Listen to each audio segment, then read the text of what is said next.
અમદાવાદથી સમાચાર કે જેએમસીના સોલિડ વેસ્ટ વિભાગની બેદરકારીનો મામલો છે।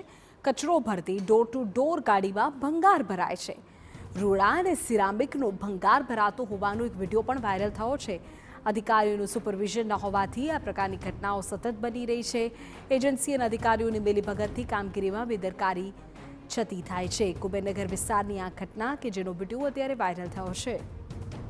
જિગ્નેશ પટેલ અમારા સંવાદદાતા વધુ માહિતી આપી રહ્યા છે। જે જિગ્નેશ, વિધિ જે રીતે આ વિડીયો પ્રથમ વખત વિડીયો બહાર આવ્યો હોય તેવું બિલકુલ નથી। ડોર ટુ ડોર ની જે ગાડી જતી હોય તેમાં માત્ર ને માત્ર સૂકો અને ભીનો કચરો ભરવાની વાત હોય છે, પરંતુ આ જે વિડીયો છે તે કુબેરનગર વિસ્તારનો વિડીયો છે। તેમાં બિલ્ડિંગ મટીરિયલ સહિત સિરામિકની વસ્તુઓ પણ ભરવામાં આવી છે। આખરે કોની પરવાનગી અને સુપરવાઇઝન યોગ્ય રીતે થતું નથી તે આ વિડીયો ચાડી થાય છે, કારણ કે યોગ્ય રીતે જો સુપરવિઝન કરવામાં આવતું હોય તો આ પ્રકારની હિંમત કોઈ પણ જે ડોર ટુ ડોરની ગાડી છે તેના કોઈ પણ ડ્રાઈવર કરી શકે નહીં, કારણ કે કોઈ પણ પ્રકારે સુપરવિઝન થતું નથી તે હકીકત છે।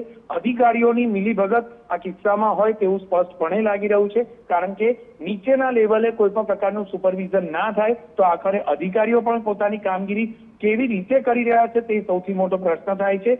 આ કિસ્સામાં યોગ્ય રીતે પગલાં લેવાય તેમજ એજન્સીને આકરો દંડ કરવામાં આવે તે પ્રકારની માંગ ઉઠી રહી છે, કારણ કે કેટલા સમયથી આ પ્રકારનું બિલ્ડિંગ મટીરિયલ કે રોડા કે અન્ય કોઈ પણ વજનવાળી વસ્તુ ભરી અને કચરા બાબતેનો જે રકમ છે તે સરકાર પાસેથી એટલે કે કોર્પોરેશન પાસેથી વસૂલવામાં આવતી હશે તે સૌથી મોટો એક તપાસનો વિષય બને છે। અને કેટલા સમયથી આ પ્રકારનું કૌભાંડ આચરવામાં આવતું હતું તેની તપાસ યોગ્ય રીતે થવી જોઈએ। TV9 પર આ એક્સક્લુઝિવ વિડીયો છે કે જે વિડીયોમાં સ્પષ્ટપણે ડ્રાઈવર સાથે વિડીયો લેનાર વ્યક્તિ વાતચીત કરી રહ્યો છે કે આખરે આ રોડા અને જે બિલ્ડિંગ મટીરિયલ છે તે શા માટે તે ભરી રહ્યો છે તે બાબતનો કોઈ યોગ્ય જવાબ તેની પાસે નથી। તે પોતાના કોઈ સુપરવાઇઝર કે તેના સાહેબનો કોઈ પણ નંબર આપતો નથી અને પોતાનો પરિચય પણ આ કિસ્સામાં તે આપતો નથી, એટલા માટે કે માત્ર ને માત્ર તે ખોટું કરી રહ્યો છે તે બાબત આ વિડીયોમાં સ્પષ્ટ થતી થઈ રહી છે। પરંતુ યોગ્ય રીતે હવે આગામી સમયમાં આ પ્રકારની ઘટના ન બને